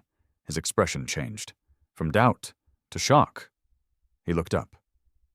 It's True, he said. The words spread through the crowd like fire. No, that can't be. He's lying. He's not lying. The laughter died completely, replaced by something else. Fear, respect, regret. Zainab's face drained of color. She stepped back slowly. No, she said under her breath. No, this isn't possible. Musa looked at them all, not with anger, not with pride, but with clarity. I came here by choice, he said, to live without wealth, without status, to see what remained when everything was stripped away. His gaze moved across the crowd. To see who people are, when there is nothing to gain. No one spoke, because now they understood, and what they understood did not look good. You mocked me, Musa continued. You dismissed me. You reduced me to what you saw on the surface. His voice didn't rise, but it didn't need to. Some of you laughed while I was standing in front of you asking for something real. The weight of those words settled heavily. Men looked down. Women shifted uncomfortably. Zainab couldn't meet his eyes anymore, and yet Musa said, his voice softening slightly. One person stepped forward. His gaze turned to Asabe. The crowd followed, and for the first time since she had spoken in the square, they looked at her differently. Not with suspicion, but with something closer to realization. She didn't know who I was, Musa said. She didn't know what I had. She saw me, and she chose me anyway. The silence deepened, because now the truth was undeniable. Zainab swallowed hard. I didn't know, she said weakly. Musa looked at her. No, he replied. You didn't. And if I had, you would have acted differently. The words were not a question. They were a conclusion. Zainab lowered her head, because there was no denying it. Others began to step forward, one by one. Voices softer now. Forgive us. We didn't understand, We thought you thought what was easy, Musa said, cutting through gently. No anger, just truth. Asabe stood slightly apart from it all, watching. Not the villagers. Him. Because this moment was not about them. It was about what came next. Musa turned back to her. Their eyes met, and everything else faded. I'm sorry, he said. No audience, no performance, just two people, and the truth between them. Asabe didn't respond immediately, because apologies were simple, but what they stood on was not. You tested me, she said quietly. Yes. You watched me suffer. Yes. You let me believe something that wasn't real. Musa didn't look away. Yes.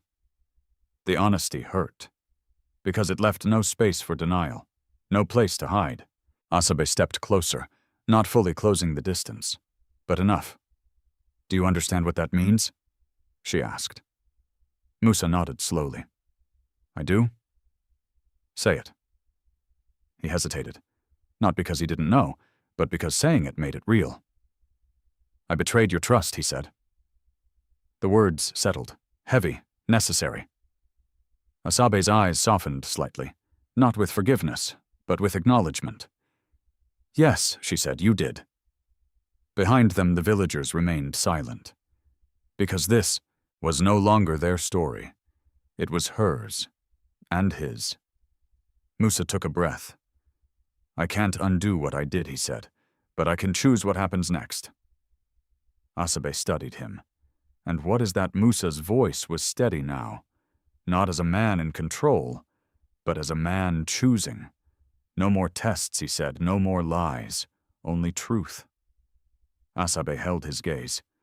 And if I walk away, Musa didn't hesitate. Then I accept it. The answer was immediate, certain, and that mattered. More than anything else, he had said, because for the first time, he wasn't controlling the outcome. He was surrendering it, to her.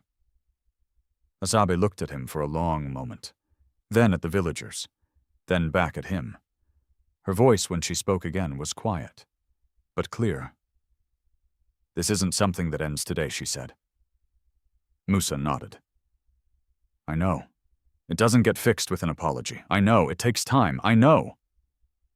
The repetition wasn't empty. It was understanding.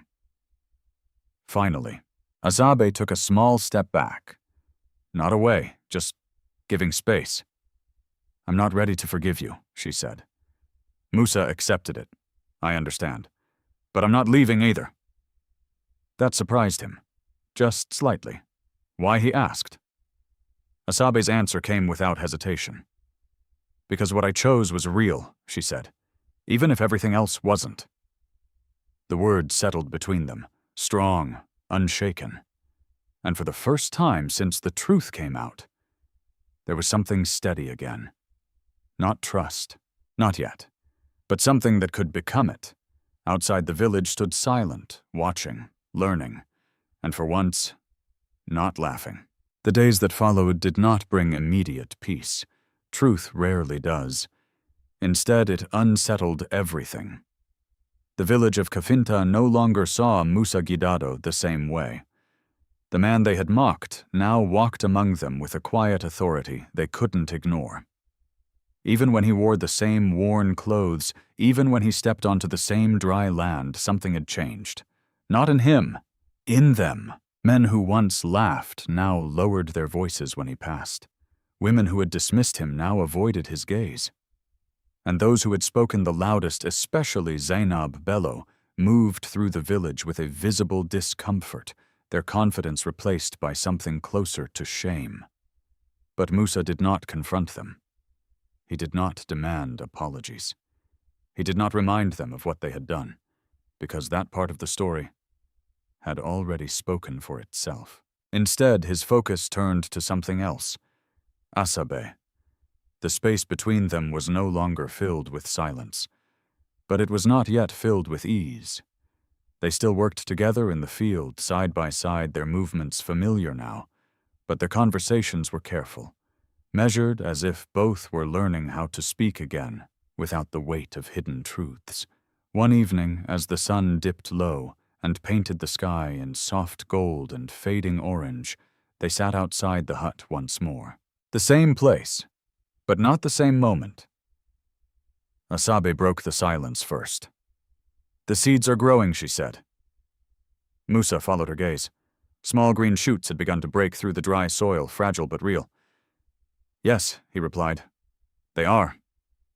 Asabe nodded slowly. They survived. They did. She looked at him then, and they weren't supposed to. Musa met her eyes. No, he said quietly. They weren't.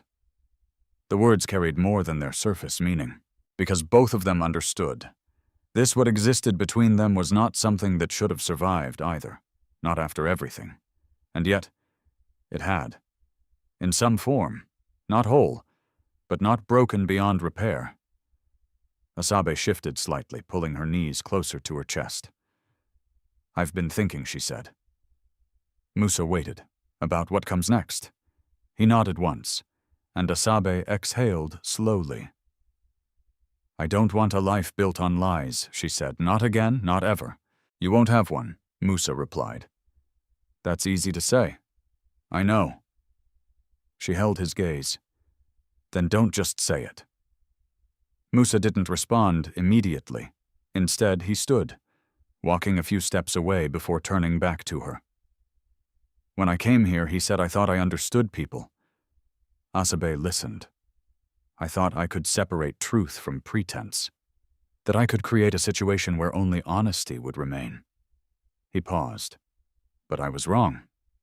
How, Asabe asked. Because I forgot something, he said. What that truth doesn't just reveal others, Musa replied. It reveals you. The words settled deeply. Asabe watched him carefully. And what did it reveal? Musa didn't look away. That I was willing to hurt someone real, to answer a question I no longer needed answered. Silence followed. Not uncomfortable. Just honest. Asabe nodded slowly. That matters, she said. Musa stepped closer again. I know I can't undo what I did, he continued, but I can choose what I do now. And what is that? Musa's voice was steady. I want to build something real, he said. Not as a test, not as an experiment, but as a life.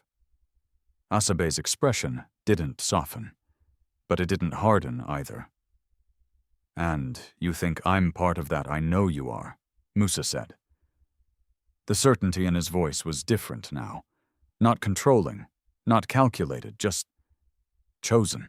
Asabe looked away briefly, her eyes drifting toward the small green shoots in the field.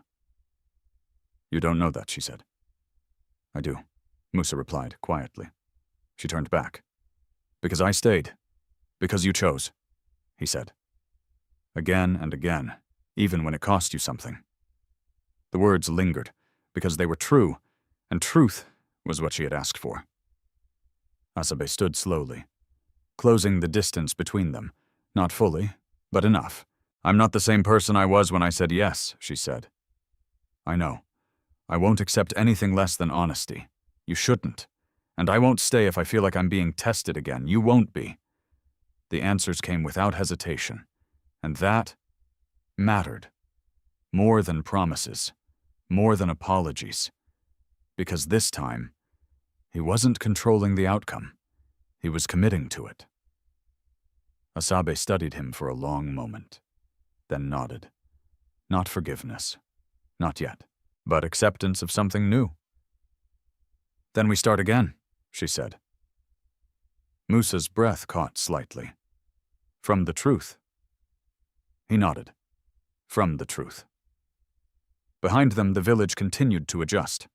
Word of Musa's identity had spread far beyond Kafinta. People from nearby areas began to visit, not out of curiosity, but out of interest. Opportunity followed.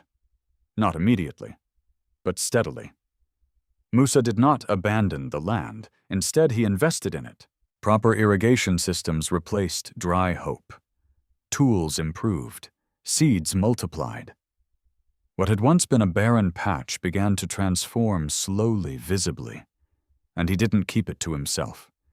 He involved the villagers, those who had mocked him, those who had doubted him, those who had turned away when Asabe asked for help. He gave them work, not as charity, but as opportunity.